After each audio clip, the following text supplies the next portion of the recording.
لە سەر پرسی بۆردومانی شاری هەولێر بە موشکی بالستی و بە ئامانجکردنی هاوڵاتیانی سڤیل من میوانێکم هەیە ئاری هەرسین کادری پێشکەوتووی پارتی دیموکراتی کوردستان لە سلێمانیەوە لەگەڵمانە. کاک ئاری،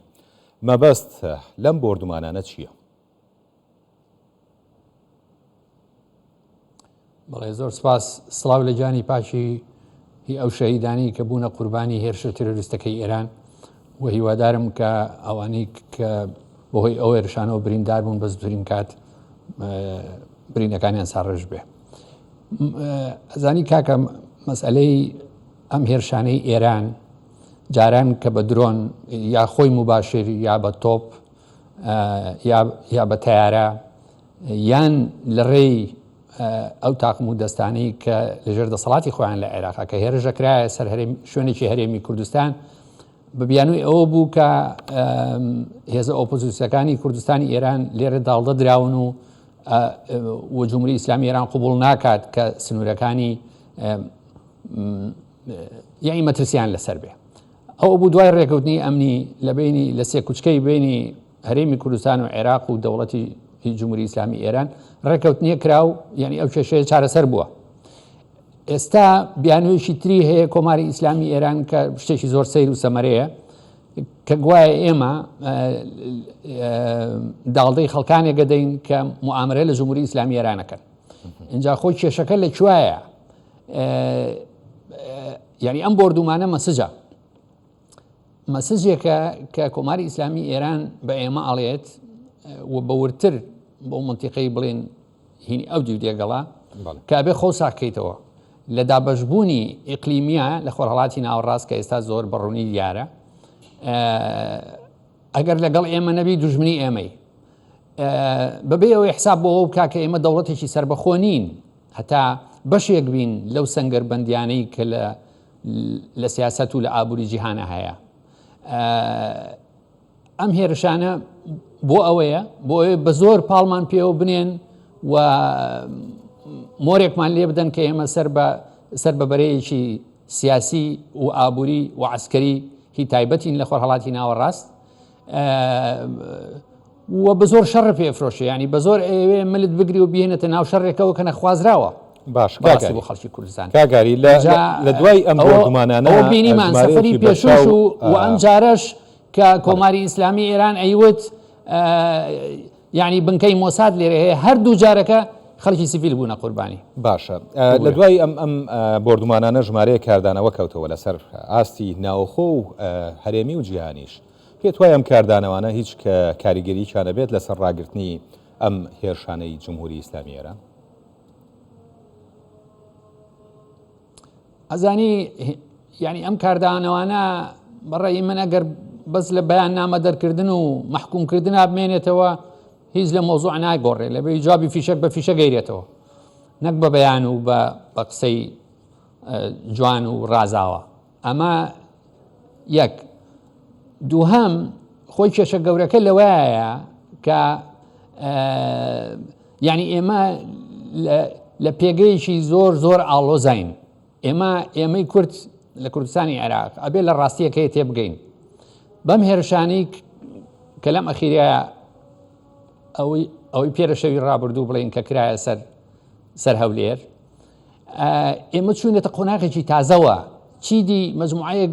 بڵێن درۆنیان بۆ نەناردوین بە کۆمەڵی توانای بڵێن قەسفکردنی سنووردار. ئێمە باسی سارۆخی بەلستیکەکەین، یعنی ئەوەی کە لە شەڕێکی وەکو بڵێن ئۆکرانیا و رووسیا ڕۆیە کە دوو دەوڵەتی سربەخۆن و یەکیان زلهێزە. بۆیە ئێمە ئەبێ دەستخۆشی و سپاسمان هەیە تەبعاً بۆ ئەو لایەنانەی کە ئەم هێرشانە مەحکوومەکەن و بەیاننامە دەرەکەن، بەڵام ئیشەکە بۆ چارەسەر نابێت. بە قەناعەتی من حکوومەتی هەرێمی کوردستان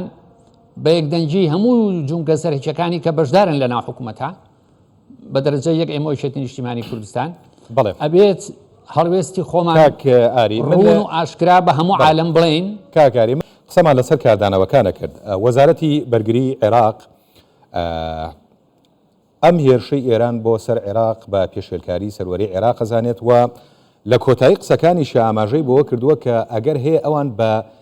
ڕێکەوتنە سەربازی و ئەمنیەکانیان بچنەوە دوای ئەم هێرشە و هەروەها وەزارەتی خارجی عێراقیش لە نەتەوەی گرتوەکان و ئەنجومەنی یاساییش ئەوانیش یانوێست کاڵا تۆمار بکەن پێت وابێ ئەم هەڵوێستەی حکوومەتی عێراق ئەم جارە جددی بێت لەم بابەتەیە. زانی کاکە من هیوادارم ینی ئەم هەوڵانە حوسینیەتن هیوادارم سەر بگرێت بەڵام خۆی پرسیاری ئاساسیەکە ئەوەیە حکمی عێراق بەدەست چێیە؟ یعنی تۆ کاتێک دەتوانی ئەم قسانە بکەی کە ساحیبی دەسەڵات بی ئینسان لە قووەتەوە لە هێزەوە ئەم تەسریحاتانایە بەڵام کێشەی گەورە ئەوەیە من جارێکی تر وابزانم باسی ئەمەم کردو هەر لەم شاشە بەڕێزە مشکلەکە ئەوەیە لە ژێرزەمینی حکوومەتی عێراقا حکوومەتێک هەیە کە لایەن جمهوری ئیسلامی ئێرانەوە ئاڕاستە ئاکرێ دەسەڵاتی هەیە یعنی لەوانەیە کەسێک لە پلەی مدیر عاما بێت بە تەلەفۆنێ بتوانێت هەموو میزانی هەرێمی کوردستان ڕاگرێ لەوانەیە بتوانێت بڕیاریی حکوومەت بگۆڕێ بۆیە بە قەناعەتی من زیرەکانەترە یا عاقڵانەترە بۆ دەوڵەتی عێراق ئەوانەی کە کار بەدەستن ئیتر سەرۆکی حکوومەتە یا وەزیرەکانن یا هەر کەسێکە ئەو پرسیارە جەوهەریە لە خۆیان بکەن تا چەند من لە وڵاتەکەی خۆمە حاکمم بۆیە باسکردن لە سەروەری عێراق نیشانەیەکی پرسیاری گەورەیەنێتەوە وڵاتێک کە خۆی دەسەڵاتی بەسەر سنوورەکانی خۆیان نەبێ بەسەر ئاسایشی خۆی نەبێ بەسەر میزانیە و عیلاقاتی خارجی خۆیان نەبێ ئیتر سەروەری چی خۆ سەروەری یعنی چۆن تعریفەکرێت لە هەر قاموسێکی عالەمە بۆیە هیوادارین ئەو لۆبیانە ئەو هەوڵانە سەر بگرێ بەڵام من گومانم هەیە لەوەی کە ئاوا بە ئاسانی بۆ دەوڵەتی عێراق بچێتە سەر پێشتر ماڵی بازرگانێکی دیکە لە هەرێمی کوردستان کرایە ئامانج کاک ئاری هەرو کاتە حکوومەتی هەرێمی کوردستان داوای لە لایەنی ئێرانی کرد کە بە خۆیان بێن ینی بە چای خۆیان ببینن کە ئایا ئەوەی ئەوان کردویانە بە ئامانج شوێنی گردبوونەوە یان نیشتەجێبوونی ئیسرائیلیەکانە وەکو پێشتریشی دیعای ئەویانە کرد یان ماڵی هاوڵاتیەکە ئەم جارەش دیسانەوە ماڵی هاوڵاتیە کە دیسانەوە ئەویش بازرگانێکە کرایە ئامانج پێت وایە بۆچی ماڵی بازرگانەکان بە بیانووی هەبوونی مۆساد یان سوزانم خەڵکی دەرەچیە کرێتە ئامانج والله من ئەگەر زۆر بە سادەی جوابی و پرسیارە بوومەیە ئەو جاسوسانەی کە ئەحداسیات یعنی کۆردینیت ئەوەی کە ئەحداسیاتی ئەو دوو ماڵەیان ناوە ئەوە بێ لەوان پرسی بچمە بەستی ئەویان کردووە ژینە دوو ماڵی سیڤیل یعنی دوو بازرگان لە هەرێمی کوردستان چه عیلاقەیان هەیە بۆچی بازرگانەکان دوجار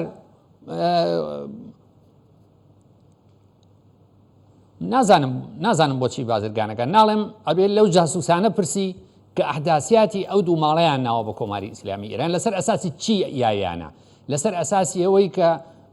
سێخوڕی یاخود بڵێن ئەجنتی مۆساد لەو ماڵانە ئەژین یا خۆی ئەو کەسە ڕقێکی شخصی بەرامبەرم بازرگانە هەبووە یا بۆ لێدانی چمچێشی هی ئابووری هەرێمی کوردستانە ئەزانی من ویستمەوە بڵێم بە قەناعەتی من کۆماری ئیسلامی ئێران لە من و تۆ باشترە زانێت کە هیچ جاسوسێکی مۆساد لە هەرێمی کوردستان نییە و هیچ بنکەیەکی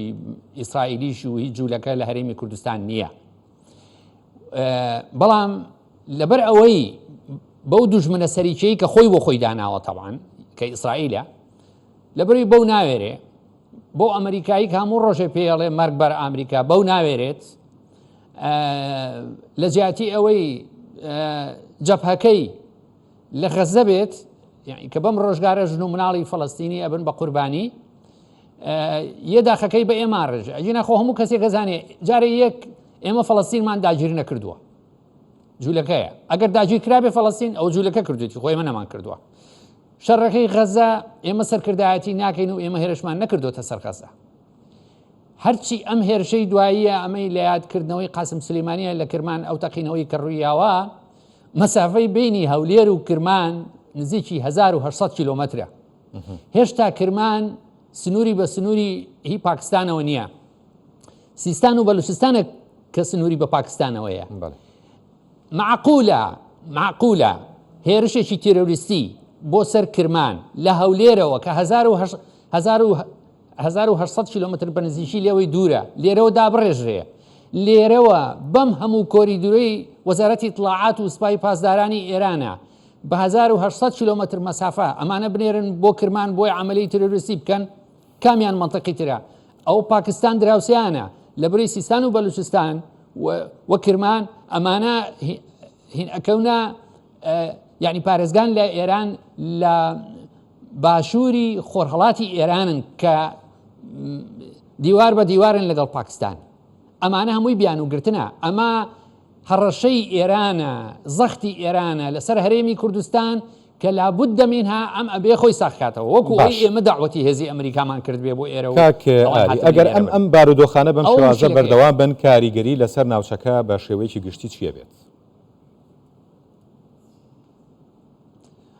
ئەزانی خۆی لە ڕاستیە زۆر دەمێک بوو کە ئەم زۆر دەمێکە کە ناوچەی هی خۆرهەڵاتی ناوەڕاز وەکو بورکانێک وایە هەموو ساتێ چاوەڕێ تەقینەوە دەکرد اینجا ئەگەر سەیری تاریخیش پێی ماوە بۆ ماوە ئەم بورکانە ئەتەقێتەوە دامرچێتەوە ئەتەقێتەوە دامرچێتەوە ئەم جارە تەقیوەتەوە جارێکی تر من ئەو قسەی لەو پێشکردم جای تر ئێڵێمەوە ئێمە دەوڵەت نین ئێمە بەشێکین لە عێراق تەڵان زۆر بەداخەوە کە دەوڵەت نین مشکلەکە ئەوەیە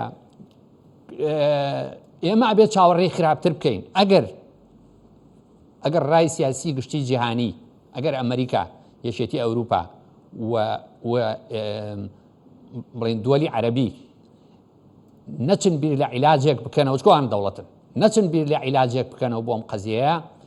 ئەبێت چاوەڕێی وەزعیشی زۆر خراپ بکەین بۆیە من لە قسەکانما لە پێش ئەم پرسیاری کە کردێ وتم پێویستە ئێمە لە هەرێمی کوردستان بۆ خراپترین وەزع هەمومان بەیەکەوە ئامادە بین و بە تایبەتی پێویستە هەمومان یەک هەڵوێست بین چونکە با بە سەراحەت قسە بکەین بە زفرە قسە نەکەین ئەو هەژمۆنەی کە جمهوری ئیسلامی ئێران لێرە هەیەی یعنی لەم دیو دێگەڵا یعنی لەو منتیقەی کە پێڵن زۆنی سەوز لەو دیونیەتی ئەمە ژێکێکە لە بیانۆکان بۆیە گرنگە لایەنی سەرەکی کە یەکێتی نیشتیمانی کوردستانە بە تەواوەتی خۆی ساخ بکاتەوە لەم مۆزوعەیە و هەمومان بە یەک دەنگ بەرەو ڕووی ئەو مەترسیانە بچین لە داهاتووە یعنی بڵێن ئەبێ حازر بین بۆی کە لەوانەیەشتی زۆر لەو خراپتریشمان بەسەر بێ لەو خراپتر ئەوەیە کە لێدانێکی ڕاستەوخۆ لە بینی ئەمریکا و لە بینی ئێرانە هەبێ کە وەکو هەموو جارەکانی تر ئێمە لە بینی هەردووشانین ئێمە بین بە قوربانی بەڵێ کاگاری ئەگەر من دوای پرسیار لە جەناب بکەم کاگاریم ئەگەر بە ئێمە بڵێیت ئێستا سەرۆک وەزیرانی هەرێمی کوردستان لە داڤۆسەوە بێگومان ژمارەیەکی زۆر لە سەرۆکی وڵاتان و وەزیر و کاربەدەستانی وڵاتان لەبێ بینێت ئەم دیدارانەی سەرۆک وەزیران لەم کاتەیە کە ئەم ڕووداوە لێرە ڕوویداوە چەندە گرنگە؟ خۆی لە ڕاستیە دیداری داڤۆس